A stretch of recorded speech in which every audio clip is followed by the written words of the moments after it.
తిరుపతిలో ఒకే కుటుంబానికి చెందిన 5గురిని కిడ్నాప్ చేశారు. ₹1 కోటి ఇవ్వాలని కిడ్నాపర్లు డిమాండ్ చేశారు. ఈ క్రమంలో కిడ్నాపర్ల నుంచి తప్పించుకునే క్రమంలో కారులో నుంచి రాజేష్ దూకేశాడు. దీంతో తీవ్ర గాయాలయ్యాయి.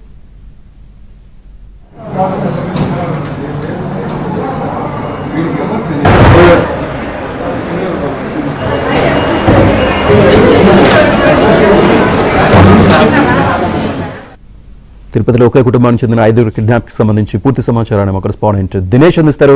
దినేష్, మొత్తం మీద అప్పు అంటే సుమారుగా 50 లక్షల పైగా ఒకసారి 25 తర్వాత ఏదో కొంత 40 దాకా తీసుకున్నట్టు భార్గవ్ అనేటువంటి ఒక రౌడీ షీట్ దగ్గర రాజేష్ అప్పుగా తీసుకున్నాడు. ఆ అప్పు చెల్లించే అందులో ఆలస్యం కావడంతో ఏకంగా కుటుంబాన్ని కిడ్నాప్ చేసి ఇచ్చినటువంటి అప్పు సుమారుగా 60 లక్షలు ఉంటే ₹2 కోట్ల ఇవ్వాలని చెప్పి డిమాండ్ చేసి 15 మంది రౌడీలని పోగు చేసుకుని భార్గవ్ అనేటువంటి వ్యక్తి తిరుపతిలో అపార్ట్మెంట్ లో వీళ్ళని బంధించినట్టు తెలుస్తోంది. ఈ నేపథ్యంలో తాను డబ్బు ఇవ్వాలంటే తనకు తిరుపతిలో ఎవరు లేరు, చిత్తూరులో అయితే బంధువులు స్నేహితులు ఉన్నారు, అక్కడికి వెళ్తే తాను డబ్బులు ఇవ్వగలనని చెప్పి రాజేష్ చెప్పడంతో ఒక కారులో భార్గవ్ అతనితో పాటు కొంతమంది రౌడీలు కలిసి రాజేష్ ని చిత్తూరుకు తీసుకువెళ్లే క్రమంలో వెళ్లే దారిలో రాజేష్ పోలీసులకి 100కి ఫోన్ చేసి తాను ఈ విధంగా కిడ్నాప్ గురైనట్టు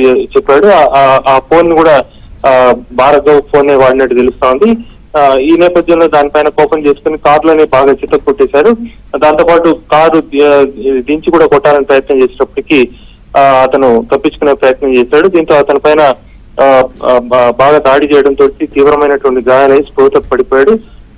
అదే సమయంలో చుట్టుపక్కల ఉండేటువంటి ప్రజలు అడ్డుకొని ఎవరైతే దాడి చేస్తున్నారో వాళ్ళని కూడా అడ్డుకున్నారు. దాంతో పాటు అతన్ని కాపాడారు. అతన్ని ఇమీడియట్ గా పోలీసులు సంఘటన స్థానానికి వచ్చి అక్కడి నుంచి రుయా హాస్పిటల్ తరలించారు.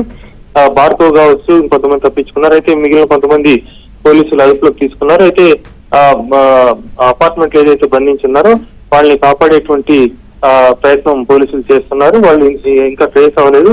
మొత్తం మీద ఈ మొత్తం కిడ్నాప్ కావచ్చు, అలాగే అప్పు ఇచ్చిన దానికి కిడ్నాప్ చేసి మరింత డబ్బులు డిమాండ్ చేయడం కావచ్చు, ఇవన్నీ కూడా కలిసి వేస్తా ఉంది అతని బంధువుల్ని. రుయా హాస్పిటల్ దగ్గర అయితే బంధువులందరూ చేరుకున్నారు. రాజేష్ సంబంధించిన బంధువులు వాళ్ళందరూ కూడా ఎవరైతే కిడ్నాప్ చేశారో వాళ్ళపైన కఠినమైన చర్యలు తీసుకోవాలని డిమాండ్ చేస్తున్నారు. శ్రీనివాస్.